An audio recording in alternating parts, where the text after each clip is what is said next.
அனைவருக்கும் இனிய காலை வணக்கம். மற்றும் ஒரு அழகான காலை பொழுதில் இணைந்திருக்கின்றோம் தலைவாசல் நிகழ்ச்சியோடு. புலந்திருக்கின்ற இந்த பொழுது அனைவருக்குமான புதிய ஒரு பொழுதாக இருக்கின்றதாக செய்ய நினைத்த காரியங்களை இன்றே செய்துவிடுங்கள், அதற்கு இன்னொரு நாள் அல்லது இன்னொரு நேரம் என்பதை பார்த்துக் கொண்டிருப்பதை காட்டிலும் இன்றைய நேரமே ஒரு நல்ல நேரம் என்ற அந்த எண்ணத்தோடு இன்று அந்த முயற்சிகளில் ஈடுபடுங்கள். அதேவேளை இன்றைய காலகட்டங்கள் காலை நிலை சார்ந்த சிரத்தையோடு செயல்படுவது சிறப்பாக இருக்கும். ஏனென்றால் வீட்டில் குழந்தைகள் விளையாடி கொண்டிருப்பார்கள், விடுமுறை காலம். ஆகவே அவர்களுடைய காலநிலை உடல்நிலை சம்பந்தமாகவும் கவனத்தில் கொள்ளுங்கள் என்று காலை வேளையில் ஒரு சின்ன அறிவுரையோடு நாங்கள் நிகழ்ச்சியின் ஒவ்வொரு அம்சங்களாக பார்த்துவிட்டு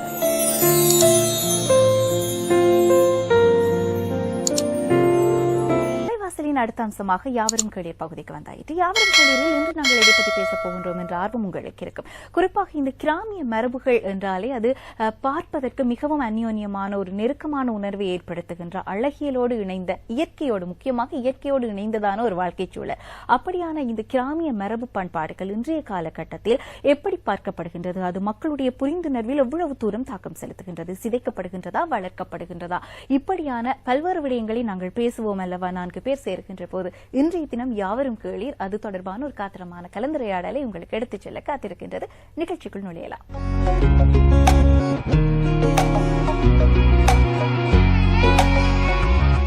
இன்றைய தினம் யாவரும் கேளீரில் நாங்கள் எதை பற்றி பேசப் போகின்றோம் என்பதை நான் ஏலவே உங்களுக்கு கூறியிருக்கின்றேன். குறிப்பாக இந்த கிராமிய மரபுகள் என்பதை நாங்கள் எவ்வளவுதான் பேசு பொருளாக வைத்துக் கொண்டாலும் அதில் வழிபாடு, எங்களுடைய பண்பாடு என்பவை பல்வேறு தலைப்புகளின் கீழ் பேசப்படக்கூடியன. அப்படி நாங்கள் பேசுகின்ற போது இந்த கிராமிய வழிபாடுகள் மாத்திரமல்லாமல் சிறுதெய்வ வழிபாடுகள், அதனுடைய பண்பாடுகள் எப்படி இருக்கின்றது, கிராமங்களுக்கான அந்த தனித்துவமான மரபுகள் எப்படி இருக்கின்றன, நகர்ப்புறம் கிராமப்புறம் என்று நாங்கள் எந்த அடிப்படையில் பிரிக்கின்றோம், அதை வாழ்க்கை முறை என்று வருகின்ற போது எது இதனோடு தொடர்பு பட்டிருக்கின்றது, இப்படியெல்லாம் நாங்கள் சிந்திக்க வேண்டிய இருக்கின்றது இன்றைய காலகட்டத்தில்.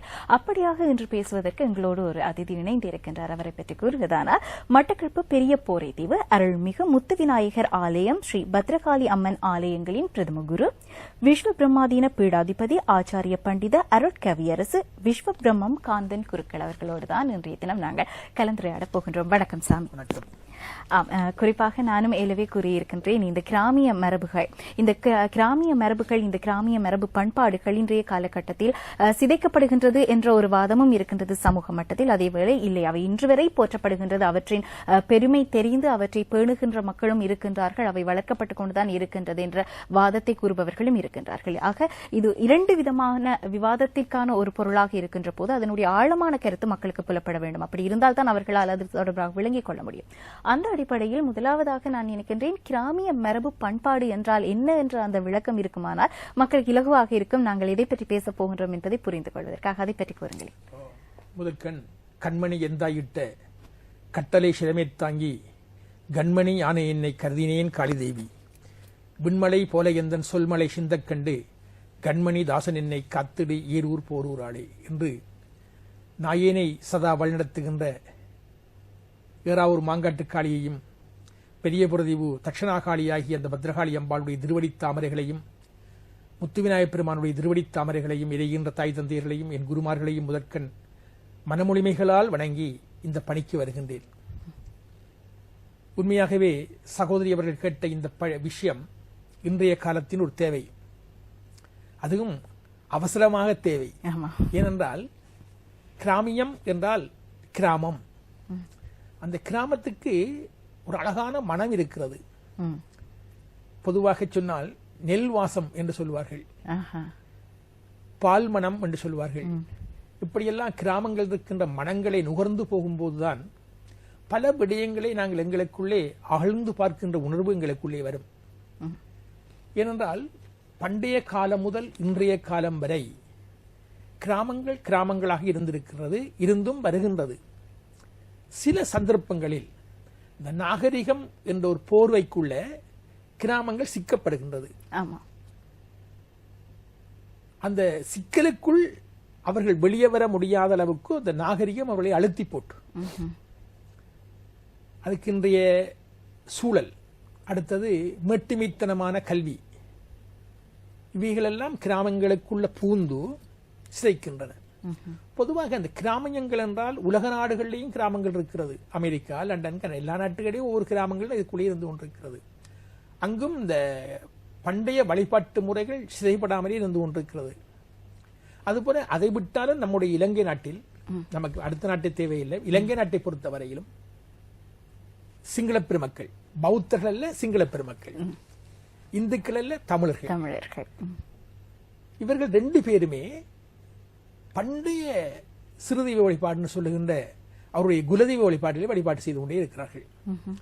பௌத்தர்கள் புத்த பகவானுடைய அடிச்சுவட்டை பின்பற்றி வந்தவர்கள். இந்து சமயத்தவர்கள் ஆகமங்களையும் வேதங்களையும் அடிப்படையாக கொண்டவர்கள். ஆனால் தமிழர்கள் என்கின்ற போது சங்ககால தமிழன் அவனுடைய வழிபாட்டு முறைகள் சிங்கள பெருமக்களுடைய பண்டைய வழிபாட்டு முறைகளுக்குள்ள இணைந்திருக்கிறது. இப்ப நாங்கள் பத்ரகாளி என்று சொன்னால் அவர் காளிமேனிங் என்று சொல்வார்கள். நாங்கள் கண்ணையம்மா என்று சொன்னால் அவர்கள் பத்தினி தெய்யே என்று சொல்வார்கள். நாங்கள் மாரியம்மா என்று சொன்னால் அவர்கள் மாரியம்மா என்று சொல்வார்கள். ஹடிமுண்ட, ஹூனியம் தேவதா, அம்பாரதியினை, இதெல்லாம் அவர்களுடைய பண்டைய வழிபாட்டு முறை. இது பௌத்தத்துக்குள் உள்வடங்க மாட்டாங்க. பௌத்தத்துக்குள்ளே பஞ்சசீலம் அப்படியான கொள்கைகள் தான் உள்வாங்கப்பட்டிருக்கிறது. அதுபோல எங்களுக்குள்ளேயும் பைரவ வழிபாடு, மாரியம்மன் வழிபாடு, காளியம்மன் வழிபாடு, பேச்சியம்மன் வழிபாடு, திரௌபதி அம்மன் வழிபாடு, இப்படியான வழிபாடுகள் எங்களுக்குள்ளே நிறைந்திருக்கிறது, பொதிந்தும் இருக்கிறது, பொலிந்தும் இருக்கிறது. ஆனா அதற்கு பின் இந்த ஆகமம் என்கின்ற ஒரு சூழல் வந்ததுக்கு பிறகு அது அதிகமாக அந்த ஆகமம் அதுக்குள்ளே பூந்து விட்டது. பூந்த போது இப்ப கண்ணையம்பாளை ராஜராஜேஸ்வரியாக புவனேஸ்வரியாக பார்க்கின்ற மரபொன்று எங்களுக்குள்ளே வந்து விட்டது. கண்ணையம்பாளைக்கு மந்திரம் இல்லை. அவள் தெய்வம் தொழாள், கொழுநனை தொழுதலுவாள், தெய்வம் தொழும் தகமை திண்ணியதால் தெய்வமாகி மன்னக மாதற்கு அநியாய கண்ணகி விண்ணக மாதற்கு விருந்து. அப்போ ஒரு பெண் தன்னுடைய கணவனையே தெய்வமாக நீத்ததனால் தெய்வங்கள் அவளையே தெய்வமாக பார்த்தார்கள். அவள் தெய்வத்தை பார்க்கவில்லை, தன் கணவனை தெய்வமாக பார்த்தாள், கொழுனை தெய்வமாக பார்த்தாள். இந்த கண்ணகி கண்ணகையாக கிராமிய வழிபாட்டுகளே நிறைய வளர்ந்திருக்கிறது. யாழ்ப்பாணத்திலேயும் நிறைய உண்டு, மட்டக்களப்பிலேயும் நிறைய உண்டு. கொழும்பிலே நவகமுவ அதில் பத்தினி அம்மா வழிபாடு இருக்கிறது, கண்டியிலே பத்தினி அம்மா வழிபாடு இருக்கிறது. கடல் சூழ்நிலை கைவாகி வெந்தன் சேர்நாட்டிலே சென்று கண்ணகி வழிபாட்டிலே கலந்து கொண்டு கண்ணையை கொண்டு வந்தாக சில இடங்கள் சொல்லப்படுகிறது. அந்த கண்ணகி வழிபாடெல்லாம் இன்று கும்பாபிஷேகம் என்ற போர்வைக்குள்ளே போய் சமய குருமார்கள், பிராமண குருமார்கள், சைவ குருமார்கள் எல்லாம் கலந்து அந்த கும்பாபிஷேகங்களை செய்யும் போது அதை ராஜேஸ்வரியாக, புவனேஸ்வரியாக எல்லாம் மாற்றிக்கொண்டு வந்திருக்கிறார்கள். இப்படி வருகிற போது இந்த அகவல், காவியம், அம்பாளுடைய பத்ததி முறைகள் எல்லாம் தமிழிலே உண்டு. தமிழ் அங்கு சிதைக்கப்பட்டு போகிறது. அப்படி வரக்க சமஸ்கிருதமயமாக்கம் என்று வந்திருக்கிறது. சமஸ்கிருதம் ஒரு மொழி, ஆங்கில மொழி, சிங்கள மொழி போல ஒரு மொழி. அப்ப அது தேவ பாஷையாக திருப்பி மாற்றப்பட்டிருந்தாலும் தேவநாகரம், கிரந்தாட்சரம் என்று 2 இருக்கிறது. தேவநாகரம் இப்ப இன்றைய இந்தி, பங்காளி போன்றவை எல்லாம் அதோடு தொடர்புடைய மொழிகள் தான். எழுத்து மாற்றங்கள் உண்டு. பாலியும் அதோடு சம்பந்தப்பட்டவைதான். கிரந்தாட்சரம் பல்லவ கிரந்தம் என்று சொல்வார்கள். பல்லவருடைய காலத்திலே தமிழர்கள் சமஸ்கிருதம் படிக்கப்பட வேண்டும் என்று ஒரு நிர்பந்தம் வந்த போது தமிழிலே பல சிதைவுகளை ஏற்படுத்தி தமிழ் சொற்களை அதுக்குள்ளே உள்வாங்கி எழுத்துக்களை மாற்றம் செய்தார்கள். கிரந்தாட்சரம், அது பல்லவ கிரந்தம் என்று சொல்வார்கள். அப்ப இந்த சமஸ்கிருத மயமாக்கம் வந்த போது தமிழிலே அதிகளவான மந்திரங்கள் போன்றவைகள் அப்படியே கொஞ்சம் கொஞ்சமாக மறைந்து போகிறது.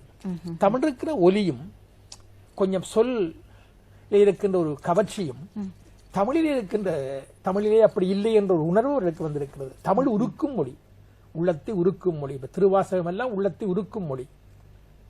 அப்ப அவைகள் எல்லாம் விட்டு இப்போ சமஸ்கிருதமயமாக்குள்ளே எங்களுடைய பண்டைய கிராமிய வழிபாடுகள் பூந்து விட்டது. அடுத்தது இப்ப யாழ்ப்பாணத்திலே கூட ஒரு காலத்துல அண்ணன்மார் வழிபாடு, காத்தவரையன் வழிபாடு, பத்ரகாளி வழிபாடு நிறைய இருந்தது. ஆர்மோராவுடைய காலத்திலே அவைகள் எல்லாம் கொஞ்சம் மாற்றமடைந்து பிறகு ஆகமமயமாக்குள்ளே கொண்டு வந்திருந்தார். மட்டக்களப்பிலே கூட, மட்டக்களப்பிலே கூட மலையகத்தை எடுத்துக்கொண்டால் கூட ஒரு அற்புதமான வழிபாடுகள் இருந்தது. என்று அவர்கள் தமிழகத்திலிருந்து இங்கே வரும்போது தங்களுடைய குலதெய்வமாகிய மாரியம்பாள், தங்களுடைய குலதெய்வம் முனியாண்டி, கற்பனசாமி, முன்னடி தம்பிரான் போன்ற வழிபாடுகளை கொண்டு வந்து இங்கு வைத்திருக்கிறார்கள். ஒரு சில ஆலயங்களில் நடைபெற்று வருகிறது. இல்ல கரகம் பாலிக்கிறது போன்ற வழிபாடுகள் இன்றும் இருந்து கொண்டிருக்கிறது. அந்த மலையகத்திலேயும் இன்று இப்படி ஒரு ஆகமமயமாக்கம் போய் அந்த பண்டைய வழிபாட்டு முறையை கொஞ்சம் சிதைத்து வருகிறது. துவஜாரோகணமாக கொடியேற்றங்கள், திருவிழாக்கள் இப்படி கொஞ்சம் கவர்ச்சிமயமாக போய்கொண்டிருக்கிறது. மட்டக்களப்பு மாவட்டமாகிய மாவட்டங்கள், திருவண்ணாமலை மாவட்டங்கள் போன்றவர்களையும் கூட இந்த திருவண்ணாமலையிலே கரகம் அதிகமாக கும்பமால் என்று சொல்வார்கள். திருவண்ணாமலையிலே நவராத்திரி காலங்களில் அந்த வழிபாடு செய்து கொண்டு வந்திருக்கிறார்கள். சம்பூர், சேனையூர், மூதூர், கட்டப்பறைச்சான் அப்படியான இடங்களில் இந்த வழிபாடுகள் வந்து கொண்டிருக்கிறது. மட்டக்களப்பிலே கூட பல இடங்களில், மட்டக்களப்பு தமிழகம் என்றால் வெறுகிலிருந்து பொத்தில் வரைக்குட்பட்ட பிரதேசங்கள் எல்லாம் அதிகமாக இந்த காளி வழிபாடு, மாரியம்மன் வழிபாடு, பேச்சம்மன், திரௌபதியம்மன் வழிபாடு நிறைய உண்டு. மரபு மாறாத சில ஆலயங்களும் உண்டு. மரபை மாற்றிக்கொண்டு வருகின்றவர்களும் இன்று உண்டு. இப்ப அடியனுடைய பெரிய பொருதி பத்திராளி அம்மன் கோயில் 1000 ஆண்டுக்கு மேற்பட்ட பழமை வாய்ந்த கோயில், இயக்கர் காலத்து கோயில். அவைகளில் கூட சில பேர் அதை மாற்றி பழமையான மரபை மாற்றி துவஜாரம், கொடியேற்றம் போன்றவர்களை கொண்டு வந்திருக்கிறார்கள். அதை தவிர்க்க முடியாத சூழலில் நாங்களும் மாட்டுப்பட்டிருக்கிறோம். ஆனால் அங்கு பண்டைய கனவு கண்ட பத்தாசை போன்ற பத்ததிகள் போன்றவைகள் எல்லாம் இருந்து கொண்டே இருக்கிறது. அவைகள் இதுவரைக்கும் மாறப்படவில்லை. அந்த கிராமிய வழிபாட்டுக்கள் இருக்கிற உயிரோட்டம் ஆகம வழிபாட்டுக்குள் வராது. ஏன்னா அடியன் ரெண்டையும் செய்யக்கூடியவன். ஆகம வழிபாட்டுக்குள்ளேயும் அடியனுக்கு அனுபவம் உண்டு, கிராமிய வழிபாட்டுக்குள்ள எங்க உயிர் இருக்கிறது என்று பார்த்தால் கிராமிய வழிபாட்டுக்குள் இருக்கிறது. நாக வழிபாட்டுக்குள்ளே ஒரு தொடாதே என்கின்ற ஒரு பதம் பாய்க்கப்படுகிறார்கள். சாமியை தொடாதே, பிரசாதங்களை தொடாதே, பிரசாதங்களை நீங்கள் செய்யக்கூடாது, அது குறுக்க மாதிரி தான் செய்ய வேணும். இப்படியான விஷயங்கள் ஆகமத்துக்குள்ளே உண்டு. ஆனா கிராமத்துக்குள்ளே ஒரு கிராம சடங்கு என்றால் அந்த கிராமமே ஒரு விழாக்கோலம் போடும். தங்களுடைய அம்மாவுக்கு நடக்கின்ற ஒரு நிகழ்ச்சியாக அதை கருதுவார்கள். அப்படி பார்க்கின்ற போது இந்த கிராமிய வழிபாடுகளில் அந்யோன்யமான தன்மை அதிகம், அந்யோன்யம், நெருக்கமான உறவுகள் அங்கு உண்டு. மற்றது அந்த கிராமத்தை சேர்ந்தவரே ஆலய பூசகராக இருப்பார். ஒரு கிராமத்தில் பிறந்து வளர்ந்து அந்த மண்ணிலே உருண்டு பிறண்டு அந்த பண்டைய வழிபாட்டினுடைய மரபு வழிக்குட்பட்டவராகவே அந்த கிராமங்களிலே அந்த பூசகர் மாதிரி இருப்பார்கள். அவர்கள் சில வேளைகளில் மதுமச்ச மாசங்களை பாய்ப்பராக இருப்பார். அந்த குறிப்பிட்ட காலத்திலே கொஞ்சம் விரதனுஷ்டானம் உடையவராக இருப்பார். ஏண்டா நாங்க சுத்தமா இருக்கணும் என்று நாங்க நினைக்கிறோம். சுத்தம் என்பது அகத்தை சேர்ந்ததை ஒழிய வயிற்றை சேர்ந்ததல்ல. மனமது செம்மையானால் மந்திரம் செவிக்க வேண்டாம். பொதுவாக மச்ச மாம்சம் போன்றவையெல்லாம் சுகாதாரத்தை அடிப்படையாக கொண்டவை. கொல்லான் புலானை மரத்தானை கைகூப்பி எல்லா உயிரும் தொழும் என்று வள்ளுவன் சொன்னான். அது எல்லாருக்குமே பொருந்தும். ஆனால் அது நாங்கள் திணிக்க முடியாது. ஏன் திணிக்க முடியாதா? சமூகம் இன்று பல வகையில் தங்களை வளர்த்துக் கொண்டார்கள். பண்டைய நெய்தல் வழிபாட்டுக்குரியவர்களும் மீனோடு சம்பந்தப்பட்டவர்கள் தொழில் அவர்கள் சாப்பிடுகின்றவர்கள் இருந்திருக்கிறார்கள். இதெல்லாம் பண்டைய வழிபாட்டு முறைகள். பெலிகுடுத்தல் வழிபாடுகள் எல்லாம் சங்க காலங்களிலே பொருநானூறு போன்றவை எல்லாம் சொல்லுகின்றது. திருமுருகாற்றுப்பள்ளியும் சொல்லப்படுகின்றது. அவையெல்லாம் ஒரு காலத்திலே இந்த கிராமத்திலே வீர வழிபாடு என்று சொல்லுவார்கள். அதை கொற்றவைக்குரிய வழிபாட்டை வீர வழிபாடு என்று சொல்லுவார்கள்.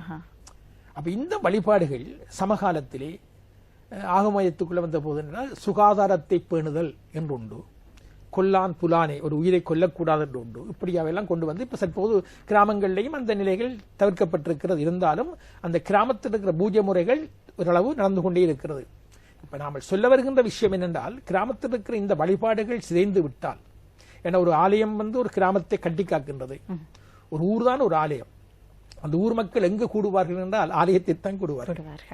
அப்ப ஒரு தேர் இழுத்தல் என்ற ஒரு பெரிய நிகழ்ச்சி நடக்கும் போது மக்கள் எல்லாம் தேரை இழுக்கும் போது ஒன்று கூடி தேர் இழுப்பார்கள். இப்ப கொக்கோட்டி சொல்லி எடுத்துக்கொண்டால் எந்த கோயிலில் தேர் இழுக்கும் போது ஒன்று கூடி தேர் இழுப்பார்கள். அதுபோல ஒரு கிராமிய வழிபாட்டுக்குள்ளே மக்கள் ஒன்று கூடி அந்த பணியை செய்கின்ற போது நல்லது கெட்டது அவர்களுக்கு உட்பட்ட சம்பவங்கள் எல்லாம் அங்க அவங்களுக்குள்ளே கலந்துரையாடி கனிந்துரையாடும். அப்ப அவங்களுக்குள்ள நிறைய விஷயங்களை நாங்கள் சம்பாதித்துக் கொள்ளலாம்.